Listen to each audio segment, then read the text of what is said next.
stop. And so I think Bishop comes as a faithful warning in these last days to let black folks know we ain't got much time. And I appreciate him, and you know, and I know when Bishop steps out there, his life is on the line.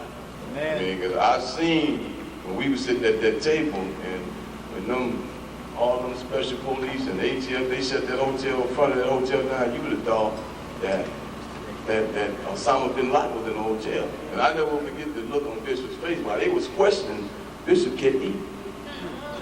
And he didn't even look up until he got ready to look up. And he looked up and he looked at him like that. And I said, man, that was a lot of class and a lot of style. While they were sitting there talking crazy, Bishop never looked up. He just kept on eating what he was eating. And then he said, yeah, man, I help you. I mean, just, you know, and then what they did was they really brought attention to us. So everybody in the hotel that was around the hotel and in that restaurant, they started coming up, who you guys? You know, what y'all doing here? And so, I mean, it was, that trip was, it was a trip. I mean, it was. And, but I'm always, you know, Brother Kublai, he's another warrior, you know, in the movement. And it's just some brothers in town that refuse to sell out. I mean, and so we there, like I said, y'all should be proud to have a pastor like this.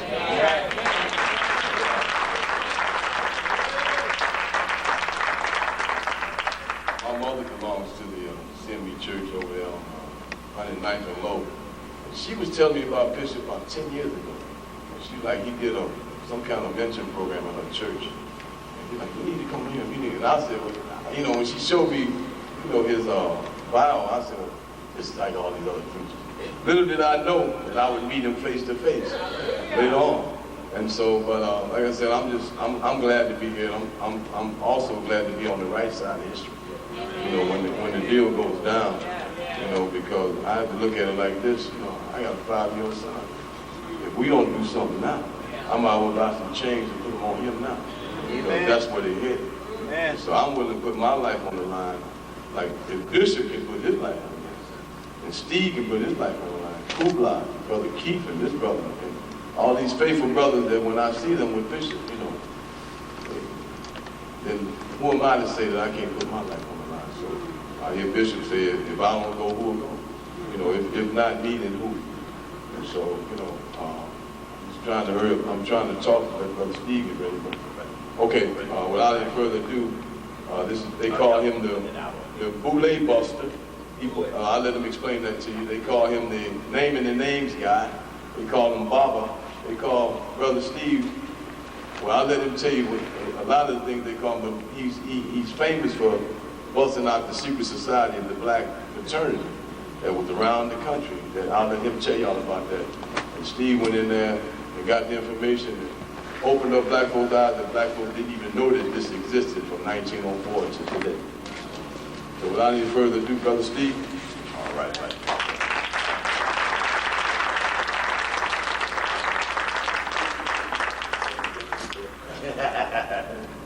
All right, thank you all very much. I know this has been a long day for everybody. This is bigger than a stand. Right, okay. All right. I really appreciate you all accepting some inspiration and guidance to spend a few minutes with a brother that you don't know nothing about, you know, and you know, you say, let this brother come here and got about 4 teeth in his mouth, what can he be up to? Make me be sitting around here on a Sunday night. And either of you cameraman, if I put something up there and you didn't get it yet, just let me know so I can hold it, so we can get things, so the church can look at certain things that I'll offer as evidence of the fact that there are a few people who take advantage of the majority of the people, and much of what they do functions in a secret or clandestine manner. And part of what enhances their ability is their secrecy. The fact that no one knows they exist makes no one responsible for their collective undermining of our people. This particular group, one black that I'll talk about, is 100 years old. They connect themselves to some whites, which is 170 years old, and they connect themselves to some other whites who go back to the Middle Ages and all of them are anti-God forces. If there's anything that you would understand what I do for our community in whatever form we can get the chance to clarify, I am responsible for finding what we call the core of negativity. And we have penetrated, if you could imagine a series of circles within circles, we have penetrated these circles where evil is rewarded and honored. And for the exploitation that we have received in cooperation with other people of color, we have a very cancerous problem. And quite frankly, it can be focused on in a mental concept and in an operational concept of something called white supremacy. Now, if I say KKK, y'all know what that means, right? If I said IMF, would you know what that meant? Would you know that IMF would be as white racist as KKK? But for some reason, they would rather tell you about the KKK, who own no banks, no insurance companies, don't have no major media, and obscure World Bank International Monetary Fund that make money tight for our people, make loans difficult for our people, make community investment impossible for our people, make gentrification possible for our people. And these people, in some cases, these people in Washington, D.C., they're 3 blocks from an all-black community, none of whom know who they are. But if you were to see Paul Wolferson, who heads the World Bank, and if you were to see Paul Wolferson see me, he'd say, oh, boo-boo, there's that Coakley. Because for the people who are in this core of negativity, we have accepted responsibility to put pressure on them. That maybe they perceive themselves to be Goliath, but we're always reminding them that David is within their reach. We don't ever want them to think that what they think is so absolute, so evil, so grand, so royal, that could never be defeated, contradicts the law of what goes wrong. And in every form, if we were to accept the principle of you reap what you sow, and if we reap what you sow is true, and one compiles years of ugly sowing, then somewhere the seed gonna come due. Now, through whom and when will it manifest? And if you believe it will never happen, then what you believe has a crack in it. Do you have faith that if people fail in their opportunity to rule fairly and equitably, that they will be punished and will be robbed of that opportunity when others who seek to be, is a dangerous word, responsible, rise to accept this responsibility, to replace those who lost their right to rule. The Muslims say eye for an eye, and the principle is sound. Even the atheists say what go around, come around. Every spoke on the wheel has its day at the top. There's a law involved in all of this that actually is higher than man law. Now, men will try to take the weak and make them think that's all that matters. We consider ourselves above law because in white law, you can rob a black person of their land legally. So we don't use law as a measurement of somebody's value. I obey the law, where the law will give some people an advantage. Somebody say, well, what they gonna do to Michael Jackson? I said, do what they did to Roman Polanski. You know, you might not know, but the man who won Best Director Award in the Academy Awards in 2003 was a man convicted of child molestation who fled to Europe. And when the Academy Award came, they talked to him live from Europe on a split screen. They didn't say, child molester, we're gonna take your award. We didn't say we're gonna do you like Michael Jackson. They said, congratulations. Marv Albert wore women's clothes and a bra and a wig and raped a woman in a Hyatt hotel. And the Pritzker family of Chicago made that woman he raped shut up, covered up. Where's Marv Albert today? He's in the locker room. He's doing NBA games. But he raped a woman. What about the white guy chopped up a guy and put him in the water? Was found not guilty of murder. Come on now, we're not going to say that man's law is the law, but man will make you think it's so. White man has waited all his life to be greater than God. That's why they manipulate the weather. That's why they try to compel and subjugate human behavior. You were warned that something would rise, but nobody wanted to explain in what form. And then if it be the response, nobody would ever make you think that it was the little people's job and not those who we call have a little, want some more. Because the have a little, want some more have no terms. They'll use a term in politics, they used to call it, cut us in or cut it out. I used to work for the mayor of Chicago. I was chief of staff for a black woman alderman for 8 years. I was the chief researcher on the city council committee on rules. I've lectured at every major university in this country and many more minor ones. Oh, I'm pretty strong in about 70, 80 cities in America, and I look quite obscure. Part of what enhances our ability to be effective with the victims is that we are underestimated. And we accept that. We accept that as why it is that we will win. Because in their arrogance, and I'm going to tell you all something, if y'all promise not to tell on me. Never before in the history of America have white folks been afraid every minute. They don't know if when they go to the mall, they don't know if when they're at the concert, they don't know if it's when they're in the plane or at the airport. It appears as if around the world, people whom help these people are getting in trouble. Somebody is known to have helped America, people seem to want to punish them. Because the residue of what was sown is building a sentiment that time has come due. We were the rulers and the bearers and the birthers of this planet. But something we did made us fall from grace. Maybe we got too deep into the gold. Maybe we were too into the pyramids and the afterlife and let someone slip up on us on this life. And we didn't do what was our mission or our destiny. I take an analogy of that our early ancestors were very good at knowing the stars.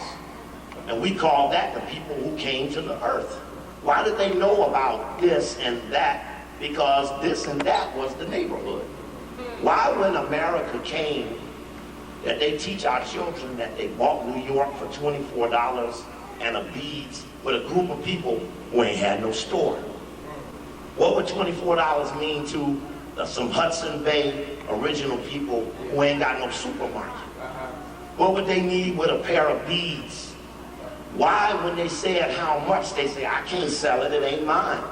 It's Mother Earth.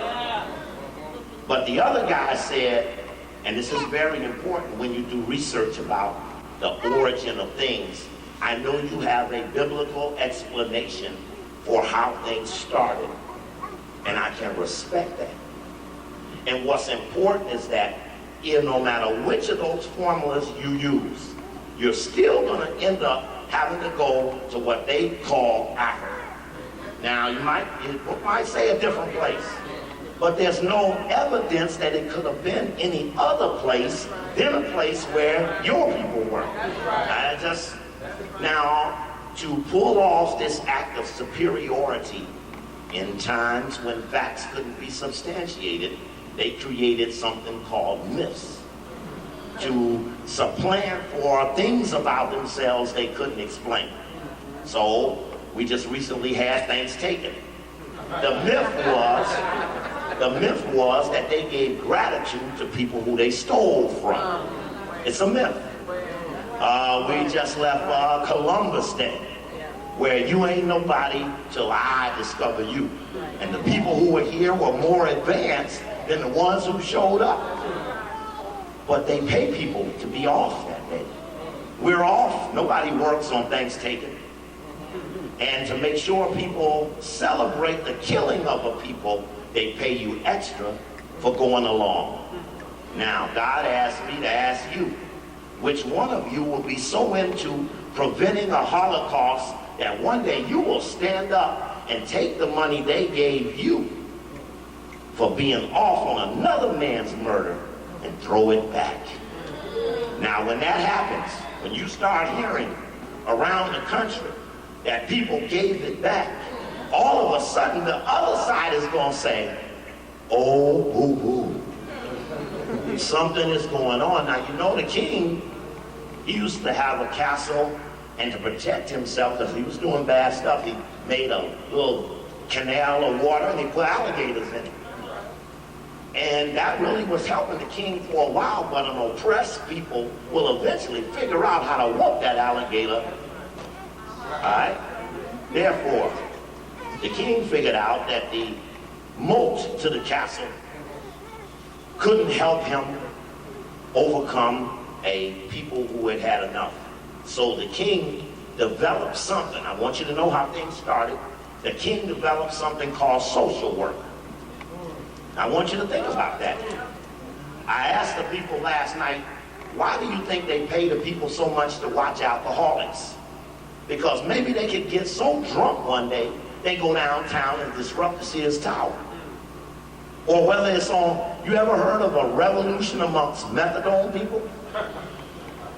They make sure that the people that they're watching don't get up to the control factor. This is not about educating the children. It's not about good housing. It's about control. Ain't no more complicated than that. Say, why ain't they educating? Because they never meant to. They only want to keep them tied up for a long period of time. Make sure don't nobody catch up with the game. It's just supposed to keep it going, and keep the conflicts down. As long as there's no conflict, hell, we got a problem. When you're benefiting from exploitation. So way back in the beginning, there was this myth, and I will tell you, I'll show you a couple of stories you can look up, that to this day, whites, and I'll show you a Library of Congress research, and I'll show you some more white archaeologists discuss why they have been unable in 2003 to genetically link the white population to any other race of people. This is important. When I said something about people coming to the earth, I also think about something about people coming out of the earth. And I thought about their preoccupation with the shadow and Plato, which is indicative of being in a cave. And this shadow meant that they were not familiar with light. So it made seeing a shadow significant to them. And if you check evidence of their origins, they knew nothing of God. So they secretized the name of God, came up with riddles and tetragrammations and 72s and the number 4s and all kind of words to make sure that people didn't catch up on something they couldn't quite figure out. And then you got problems where, say in Masonry, where black men sought recognition from white men who were actually imitating black men in the first place. And that kind of let them know we didn't figure it out. Why would George Washington, Ben Franklin, and all the other guys put a pyramid on the money and none of them ever saw one? They never saw one.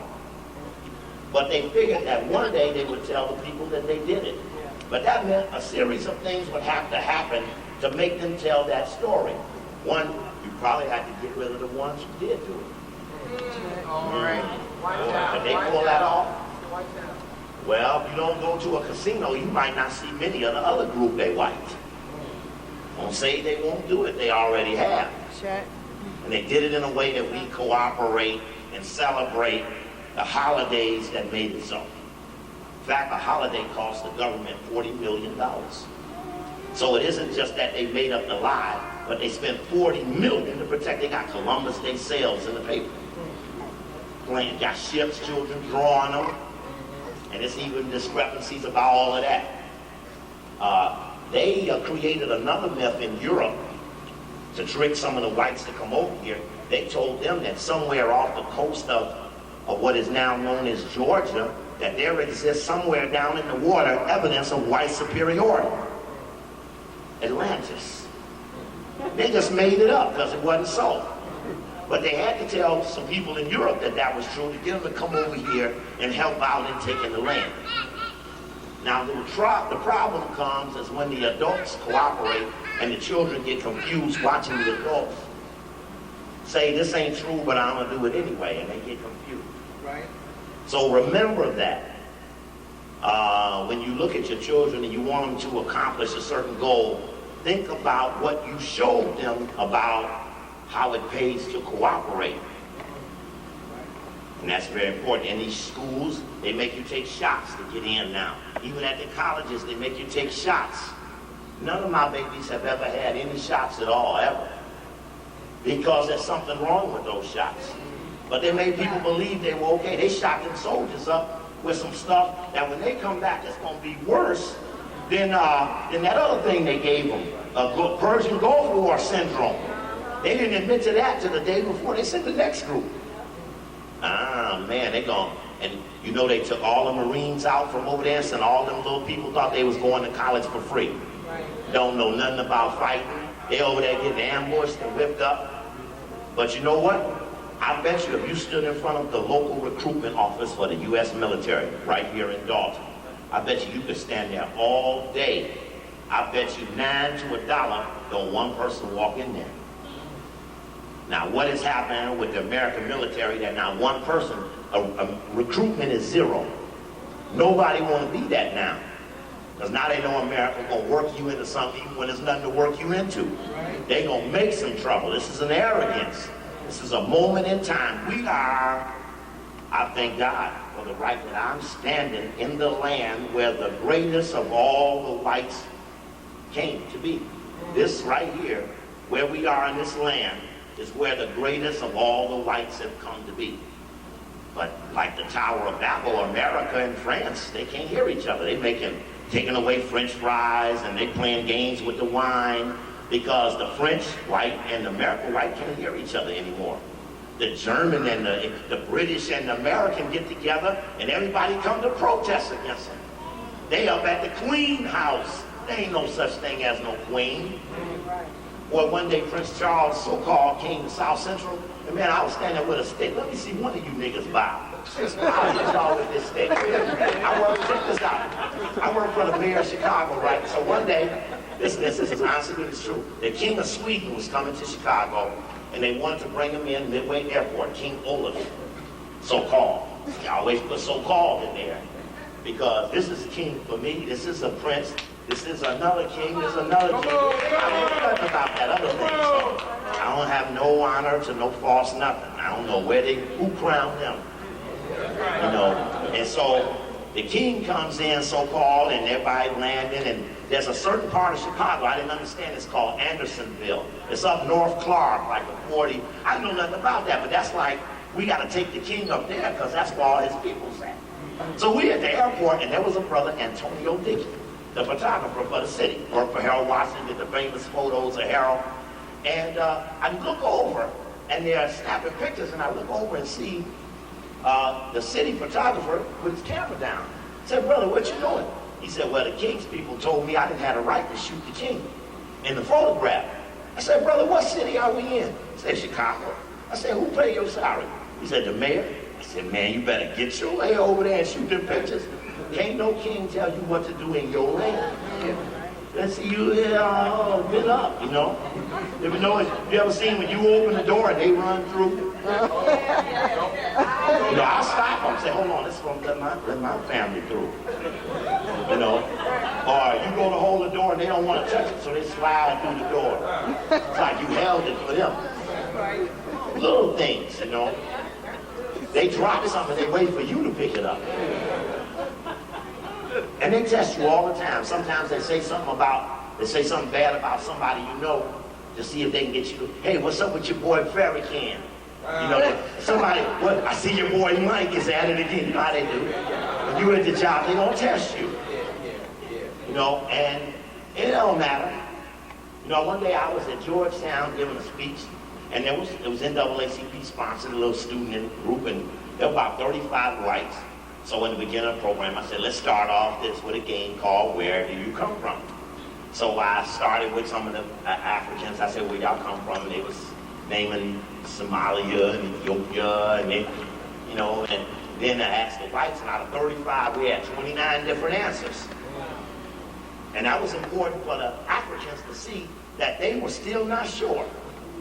Some said Mesopotamia, the Garden of Eden. Some said Israel. Some said, I mean, they had all kind of whereabouts.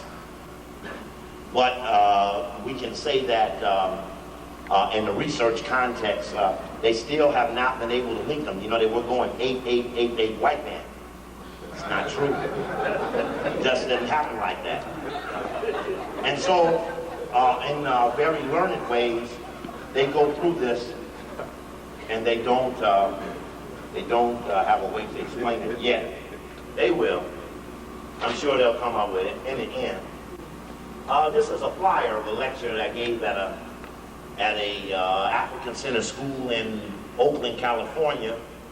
And the key phrase here is how I think about how we'll win, and it has something to do about pawns linked together. And if any of you play chess, I suggest that if you know how to play, start the game off a certain way, there's a way that the pawns can win the game. So I'm a little guy. I only have a game plan for little people. We call ourselves the victims of the greatest. And these are some of the institutions and organizations that take advantage of us. Gas. Now, I see here what gas is. It's about 40, 50 cents more on the West Coast, and the gas sitting right over there in the water. And it costs more right there than they do to get it all the way over here. But it don't have to cost that at all. It doesn't have to be what it is. But they choose to extort in a way. Now, he used to have to break up Exxon and Mobil. After he paid all the community people, he was able to put the same thing back together again. He was able to merge. In fact, we're in an era where we are witnessing the world consolidation of white power. This is where we heard about Europeans centralizing under a European parliament. I think there's a biblical attaché for that. David Rockefeller came up with something called the Trilateral Commission. This is the United States merging in with Canada, merging in with Mexico, they call that NAFTA, and then merging in with all of South America to make what he calls the Council of the Americas, and they will one day all vote for one president. And then in Central Europe, the Western Europeans, France, England, Germany, Belgium, the Netherlands, Sweden, Switzerland, merged with the East Europeans, East Germany, Hungary, Romania, Bosnia. All of that is now all one. And on the other side of that continent is Soviet Union, which was all really all together anyway. Now they're all united. It's Bush and Putin together. What is making all of the whites centralize? Fewer banks. Bank One is National Bank of Detroit, Bank One of Columbus, Ohio, and First National of Chicago. Amoco, Standard Oil of Indiana merges with BP, British Petroleum. Chevron merges with Texaco. Exxon merges with Mobil. Now, these structures here are how they keep everybody quiet. They give them money. Foundations, they give them money. I'll slip down to this. Only people with a purpose make a plan. Your purpose can never be for sale. You can't sell somebody your reason for being. Or if you get to be it with them, that's just on the road to what it is. So you got to keep up with the process by which one shows the difference between what we call a protest, and I don't know if I want to say it. It's Sunday night. I ain't gonna say it. But it's a different, anyway, I'll show it a little later. So there's centralization going on. They have a worldview. On the boards of directors of these things are predominantly white males, a few white women, and one or two African people. Just one or two. Just enough to say that we are inclusive, to make everybody feel they could have been either one of them. You know, I know Colin Powell personally. I don't think he that bad of a guy personally. I know he don't want to do everything he do with Bush, but I also know if he had wanted to, he could have been the president. He was the most popular Republican, but it was his wife. You know what his wife said? What did his wife say? What she say? She said, do not, because they will kill you. That was Deep Alma. That's his wife's name. And she had a little problem with Valiums, and they were starting to leak it out. But what does that mean when good people get harmed for trying to take more responsibility? So worse people get to do it. Bush is skull and bone. Bush is as stupid as Mayor Daley is. I mean, these are two stupid white men. I'm sorry, sir. Thank you, sister. And it scares me because it's obvious that they aren't the real people running it, because they don't exhibit the ability to do such. You know, they admit that Reagan was pretty asleep there for a while. And when they finally showed this little movie on Showtime the other day, they ridiculed the fact that he had Alzheimer's while he was in office. And I kept my mom for 4 years with that Alzheimer's. That can be a very degrading, degenerating process. And I will say that we too, as a community, need to have some Harambe House senior citizens reflection places, because we're giving them away to other people. And I gave up running around the country to stay home with my mom, because I couldn't imagine any other way. But I can see how someone can take advantage of somebody who has that, and our parents, our grandparents go through it. And they might use the bathroom on the floor or put the food in the closet, and it has to be all right.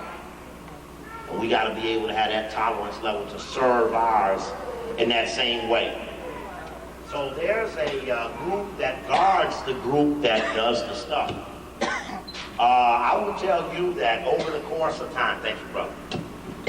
Over the course of time, they killed some people for the evil people to get a chance to take over. They tended to kill people. Some of them were white, and some of them were black, but they appeared to me to be somewhat charismatic. Extraordinary white, extraordinary black. I mean, I wasn't into George Wallace, but George Wallace was a white charismatic. He excited white people. Norman Lincoln Rockwell, he was an American Nazi. He incited white people.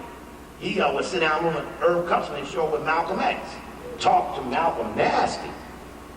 But they shot him in the head and killed him. They shot Wallace, put him in a wheelchair. They shot John Kennedy, Robert Kennedy, knocked them out of office so that the Bushes got to do what they didn't let the Kennedys do. They killed the two Kennedys, and the other one went down in a plane crash. And so they let the Bushes get that, but they didn't let the Kennedys get it. Even took the other Kennedy down when he was going to run for senator in New York. Took him down, and you may say, well, that's pretty, probably an accident. Think about that Senator Wellstone in Minnesota, who the reason the Senate is split 51-49 is because one guy died in a plane crash, and the Republican took his spot. Now, do you think they would do that to advance what they're about? If they're evil people. See, I would say to all my people who believe that there are powers greater than evil, that we're going to have to materialize in some form to come to some collective conclusions about things, because evil is like a cancer. It's malignant. It grows. And you know, you can go to the doctor. You got to come up with the right kind of doctor. You know, you go to a doctor and you say, you know, my foot is hurt, and somebody sends you a dentist. They sent you a doctor, but it's the wrong science for what you need. Now comes this other decision. Excuse me, Mr. Brother, it appears as if you have a malignant cancer. Now I can offer you Tylenol. It will subdue the pain, or codeine number 4, or whatever. oxidorian or whatever they're giving these people. But it's still malignant. So malignant means it's doing what? It's growing. Now at some point to stop it, you're going to have to kill it. Now, this is a hard thing to think of. But if you don't kill this cancer, it will eat up the living parts of your soul. It's a serious thing. I don't believe Harold Washington died of a heart attack. But I know he was a charismatic black man. 99% of all black people in Chicago voted for one man. Jesus didn't get that score. And you know how they correct the people, hey, you keep messing around, they're going to do you like Martin King. So they want the children to think that if you help other people, that somehow your life should be in jeopardy. Because evil doesn't seem to like good. So they tend to react differently. We ain't never assassinated nobody who ever did anything to us. Because for whatever it is in that compassion of what we have to offer, we have not understood the responsibility of retaliation. Because if it does mean you reap what you sow, then who is responsible for delivering? Some are built for the mission. I myself, I couldn't be on a beam on the 4th floor trying to rivet a pipe to make a house. Couldn't do it. I couldn't do it. I would be out of what I do. But I do what I do. Now, I ain't gonna get into whatever that is. I help a lot of African people.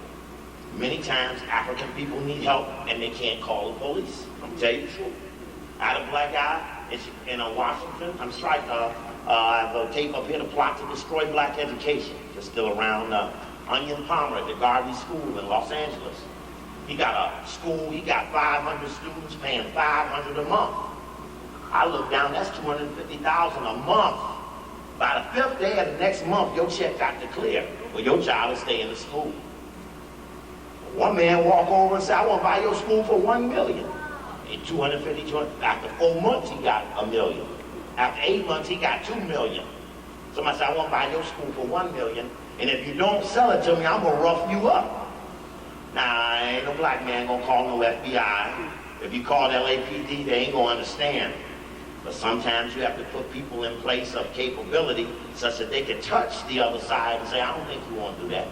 But touch them. Might be when they come to the restaurant down the street from their huge thing and they just want to be out amongst their people to feel the reward of being who they are, and you're able to touch them. And in the cities where we are, we spend our time making sure that in representing righteous people in our neighborhood, that we can touch the other side. They need to know, like when the lights went out in New York, as equality. All the rich, no matter how rich, were no better off than the poor. So I be looking for equal moments.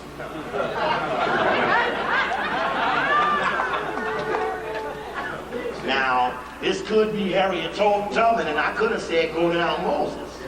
That don't mean everybody gonna get it, and that don't mean everybody going. All right, but I do know sister was strong enough to hurt the people who left and then, got shaky. She said, she set them down. So it will take in the front of our line people of extraordinary capability. They must in fact be selfless characters. And to pull off this change for it, they will get no glory. I'll say that again. To pull this off, those who will arise for doing it, they will get no glory. But equally, they'll feel no pain. So you become non-vibratory. There's a role for emotion. But the ones who have to arise to resolve what has risen amongst them will have to have a moral capability that when the score is tied, they got something extra in the bank to pull it off. And I take a virgin before I take a whore. Now I say that because many times when you go and people feel victimized, they look for what they consider greater people to pull it off. But I want them to know the power of being a virgin.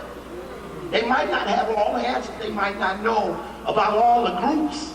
but they just might have a clean moral bank that when we down on runs, the extraordinary thing falls on our side. That's the thing that we could do. And we need to protect the virginity in our people. You might be old. I'm going to tell you something else. White people are very interested in genius black children. They want to get them to their spots because they know these are the ones who will figure out a science to make more happen for their own, but if only the other side could sell them ambition. We could give you something in our kingdom. You know, one white guy told me, he said, Steve, we would have killed you long time ago, but we respect your brain. We'd rather recruit you than kill you. But we'll have to make you succumb, and you would beg for your life that you would sell your brains to us. And of course, I'm a lifer. Lifer means they don't try to convince me not to do what I do. I explain that only I have the right to break my journey. They have no power and no authority over the pursuit of the journey. Only a weakness in me can make it not happen. I make that claim. So they try to convince those around me. Some they think are yet to make up their mind, then they will make weakness in them. When I worked for the mayor, they had decided that, I was to write speeches for Mr. Farrakhan while I was working for Mayor Sawyer. I did it because I know a lot about big money. So when people need a speech about utility or the world or world politics, I'm a guy who has the facts to back up their conversation. So I've helped a lot of varying people. If you agree, see, this is where there's a danger in our neighborhood. One of the things in the plan is to have a plebiscite. Boy, did God now show me the place where we can have the plebiscite. The plebiscite is a large coming together of people to find common interests. Like, what are we for? Like if I made this a board and I started the first row, said if we want to make change, what would you like to see change? And we made a list that incorporated everybody, and we might say, well, number 1 and number 57 and number 106 are the same, so we can collapse them into category 1. We might end up coming up with 9 categories of what we agree to, and we might have an agenda or a plan. And that would happen if we had a plebiscite, a coming together to derive a consensus. I saw a plebiscite in my lifetime. Brother Lou Palmer, who was a black writer in Chicago, lost his job when he wouldn't write a story to say that the assassination of Fred Hampton and Mark Clark was not good and positive. And he gave up his job to not succumb to what he knew not to be true.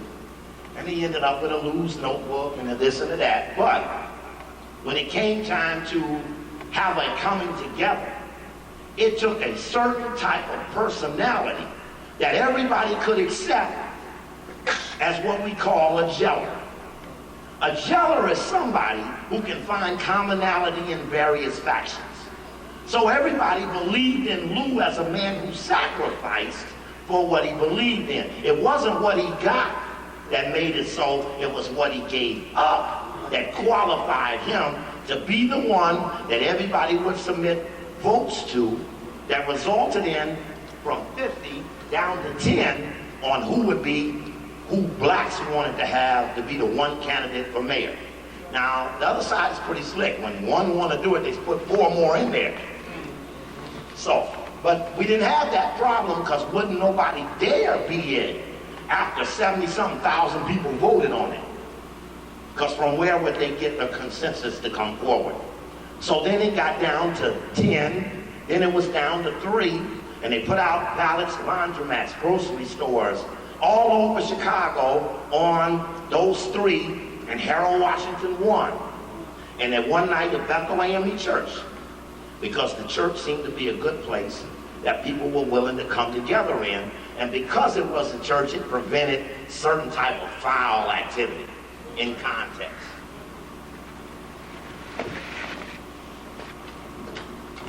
Broke the tape player here the other night.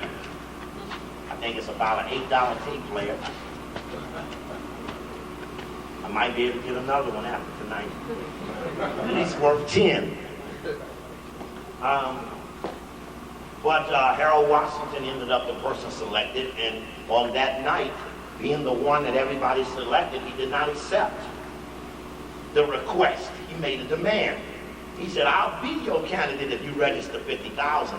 I'll be your candidate if you raise $1 million. I'll be your candidate if you do X, Y, and Z. And they registered 287,000. Over 50. They raised 6 million and not 1 million. And everybody then could kind of feel something special was going on. Then here comes that extraordinary thing. In December 21st, it was 72 degrees in Chicago.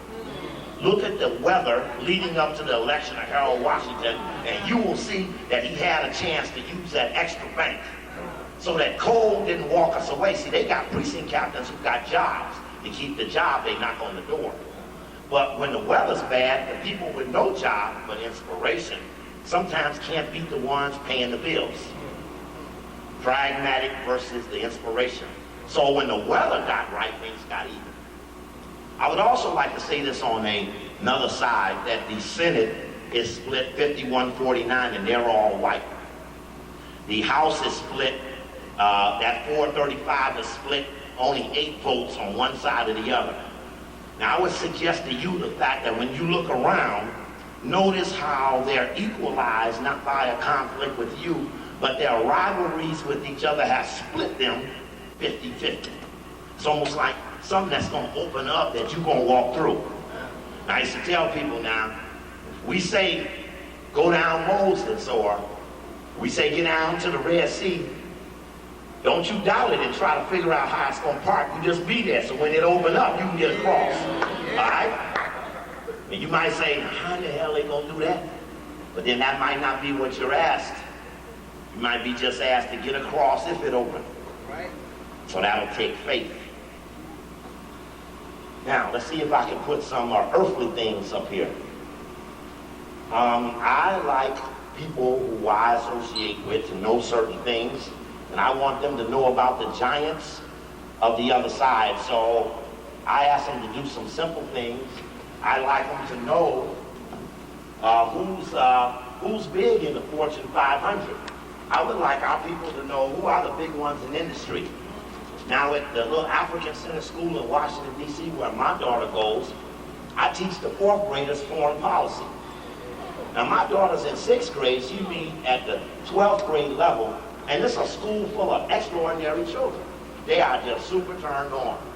And all around the country, many of these African Center schools or community-controlled schools or homeschooled children taken away from the Columbuses and the things taken are doing extraordinary things.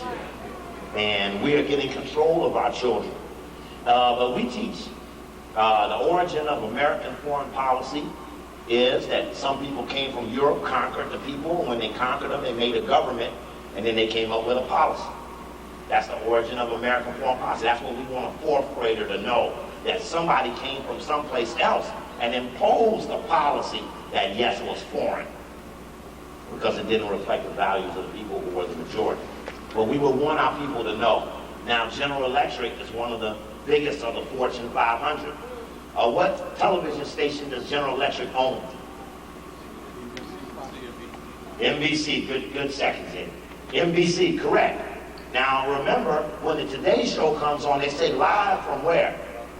Rockefeller Plaza.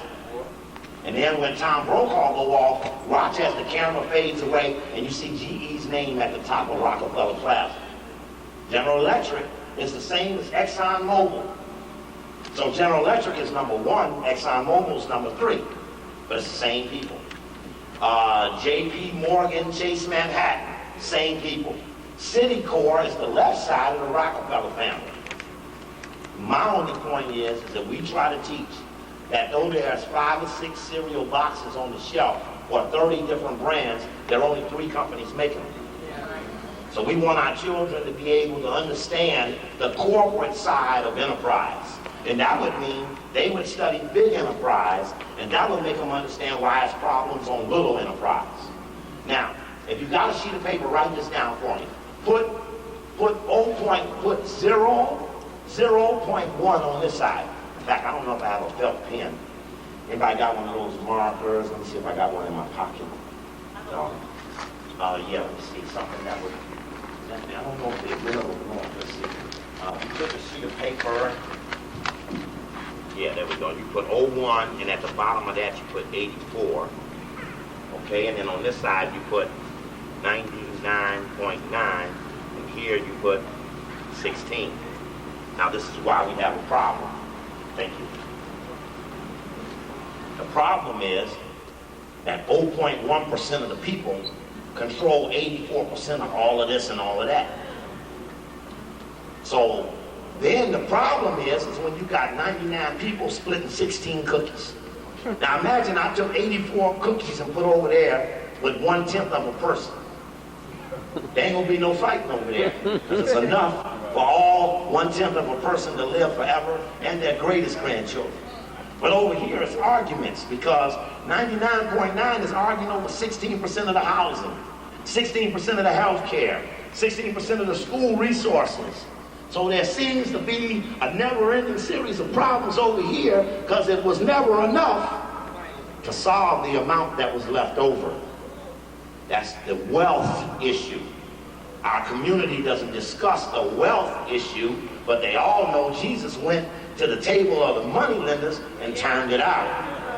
But when I ask who's Lazar Perez or Barney Solomon Brothers or Payne Weber or Merrill Lynch or Lazar Perez, and people say, I don't know. But these are the moneylenders who today reign that were trying to be overthrown centuries ago. They never went away. They didn't lose that war, they won it. In fact, let me try something like this one more time. Let's see here, y'all gotta help me on this one. This is a little metaphysical abbreviation. What do people say when they see each other?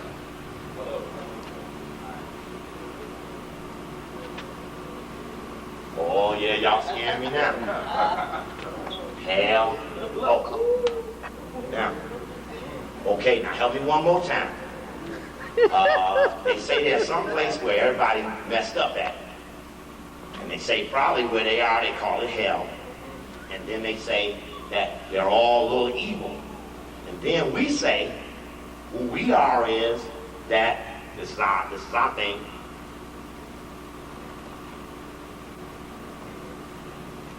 Uh-oh.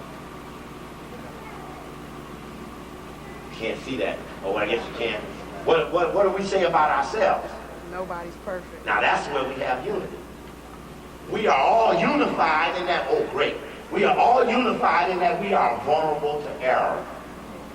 Now I want to hear you tell one or the other of you that I don't like that nigga because when we're dealing with humans, we're only dealing with percentages anyway. Okay, you with me there? See, sometimes people put false pressure on other people that got nothing to do with values. I'm at a college. One group at this table don't eat pork, and this group over here eating pork chops. This group over here said they're better than that group because they ate pork. And then I asked this question. Which would you rather have? A lion vegetarian or a truth-telling pork eater? Because what we're really looking for is truth. Whatever you eat, whenever you finish, just be honest. So we don't want false pressure in the neighborhood. Something about me that's better than you when what we're arguing over ain't the issue. If somebody wants to smoke or drink or whatever, that don't mean it's right. I'm not going to condone any of that. That's not even a good example, but it's about the preferences, you know. I gave up probably some jobs people would wish they had, not to be in the hands of the wrong people. And but my point has something to do with what we've been able to do with this. And then, of course, the opposite is what?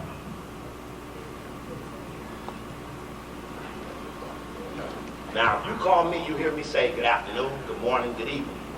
I don't greet another person with hello. When people are hanging around me, in a little bit, I kind of step to them and say, man, don't say hello. Because I don't think that's our thing. Now, if you look back in the dictionary of symbols and you look up the essence of this word, you'll find something equating cave and hell. You'll find something that says that the opposite of earth, the opposite of strike heaven is earth. Right? Now, So now, here's a little thing here. Y'all tell me, is this true or not true? Are we trying to avoid going someplace, or unfortunately, are we all there already? Because none of us are perfect, and we're dealing with the percentage of good in each one of us. So it isn't that Billy's only a 40, because if you're an organizer and you walk up on Billy and he's a 40, your goal is to get him to be 60% better. If he's a 10, you want him to be a 20. If you need 100, you might need a 30, a 40, and a 30. You might got your 90 and a 10. So like when you do in politics, you have numerical values for touching an area. You give your principals points. So say the head guy might be 5, the next one 3, the next one 4, and you rate an area as needing 15 points. You have to come up with the combination of the values to equal how many points you think it would take to win a certain area. Well, it's the same in organizing for good. You make some subtle, not a conclusion, but assumption about the good-sided value of a person. And you can't say they're all wrong, because all wrong is what we have in common. All right, maybe I better go there some other day. But you understand what I'm saying? We got to square up some loose ends on terminology. All right. Rich people are moving. In Illinois, say in 82, the Forbes 400 richest people, and I teach our people to know the richest people in their area. Say in 82, Illinois had 15, but by 98 it was down to 12. Notice California went from 56 to 90. New York went down. You got New York at 81. New York went down to, where's New York? Right at 51. And they all start going west. So now California in the 2003 had 110 out of 400 of the Forbes richest people in America. There's only 2 blacks, Oprah Winfrey and Robert Johnson, who has sold BET. Who he sell BET to? And who owns Viacom? Sumner Redstone. Summer Redstone. Very good, very good. We need to know who these people are. It's very important that we know who they are. Okay, and it's very important that we teach our youth. Now, as bad as you might not want to ever talk about these people at all, what I would want you to know about these people is that in 1986, for some reason, the U.S. government gave them the right to sell crack cocaine. Now, this impact of crack cocaine was to make sure that enough people went to prison to pay off. Say gold is down and stocks is down, but prisons are up. So you got to manufacture the amount of people you need to go in there. Somebody say, what are they doing building all of those? So then all of a sudden they're all crowded. That's because they told the law enforcement to pick them up.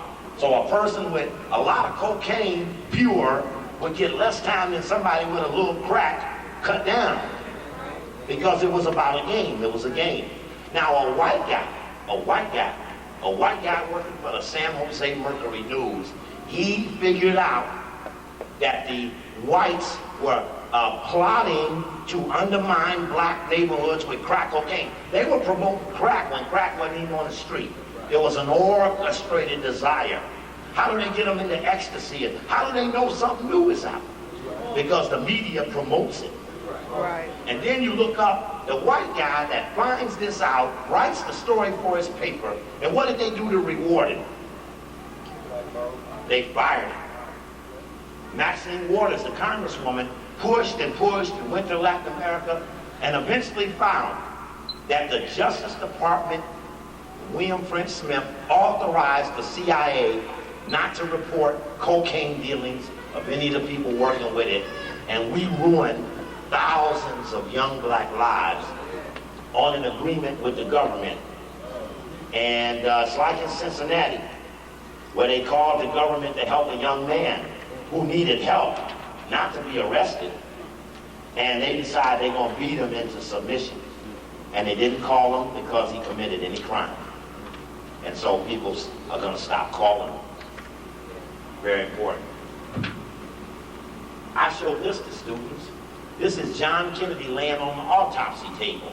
This is an iron bar using to pull his scalp over his face So you can't see that big hole on the side of his head, because they want to say the guy shot from this way, and not that big peeling off of that head you saw a couple of weeks ago when they reran this on television for the 40th anniversary. But what I shared to you about it is, it's about a white man being killed by other white men. It really didn't have anything to do with us, but other white people couldn't get it figured out. Still to this day, whoever did it is still out there. And whoever did a series of them, but they even did the whites. So there's something that even subjugates other whites. And it's a black and white thing, but if a white, this guy Howard Dean, if he keep messing with Bush and them, I think they're going to give him the Wellstone. Now, we lost Ron Brown on a plane crash. We lost Mickey Leland on a plane crash, who was a congressman from Houston. I'm sorry. Up under Clinton, Ron Brown. That's right, Mr. Smooth. Yeah, but we lost him. In this country, this has a great impact. Something called Masons. The Masons represent the cornerstone of the American society. Now, I would say that if I was to imitate a cornerstone, I would do this. And the rest of the building would be on my back. I'm not the highest guy. I'm not the richest guy.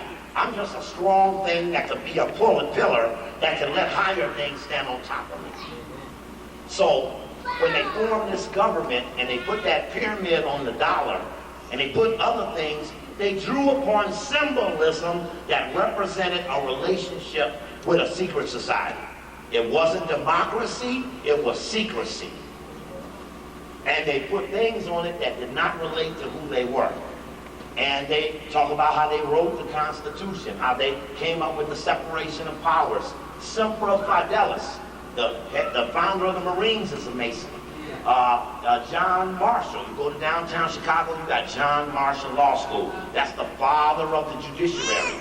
I'm out in California, you go to Burbank, that's after Burbank, the Mason. You go to, what they call that, Carson City, that's Carson City, the Mason. You go to Houston, that's Sam Houston, the Mason. The cities are named after the people who were the founders. Go to Chicago, Dearborn Street, Major Dearborn, who was a big Masonic man with Washington, and Pulaski, the street, Pulaski, Diagonal Street. Big time Mason, right in Washington, there's a huge statue of Pulaski, like right in front of the University of Chicago. There are evidences of these people leaving things. Washington, D.C. is in the shape of a diamond. If you go to Virginia, right outside of Washington, there's the George Washington Masonic Memorial Temple, sitting way up on a hill on 1500 King Street, meaning something, because next to King come Prince. And then you look around D.C., they got Prince William County, Prince George County, all names of people I swore they said they were breaking away from. They said they was breaking away from them, but when they got here, they named everything after them. This is another one of those myths. It really was about expanding the real estate base. And then the guy didn't even show up at the right spot. Columbus never came here, but they still give it to him because they into myths like Jessica Lynch. Jessica Lynch shot her way out of heathens in Iraq, and she said, I need to shoot my gun. But to make sure she didn't talk early on, they said she's suffering from memory loss. Then they played her up as a hero, gave her $1 million, and the guy who did the shooting, when they looked in the paper, they wrote him up as dead. That's some deep stuff. That they can create a myth right in front of us. The myth to go to war, which had cost over 450 Americans' lives, was fabricated. And they stood up and admitted that what they said wasn't true. But then this is what puzzles me. Then they go and give them $87 billion to work with it. That's more than they give any of us for anything we've done ever. They're going to spend more on something for them than they're going to spend on for you with your money on something they said wasn't even true. So when it looks like they're really disagreeing, notice at some point how they all get in on it together. When the Democrats get together, they're pointing on, yeah, you say you didn't like the war, but you voted for it. And they believe that it's all right for your actions not to match your words. In fact, we call it like this. One day, I was talking to Jesse Jackson on the radio. Say I have it on a tape here. And I said, Jesse Jackson, were you at that secret council on foreign relations meeting?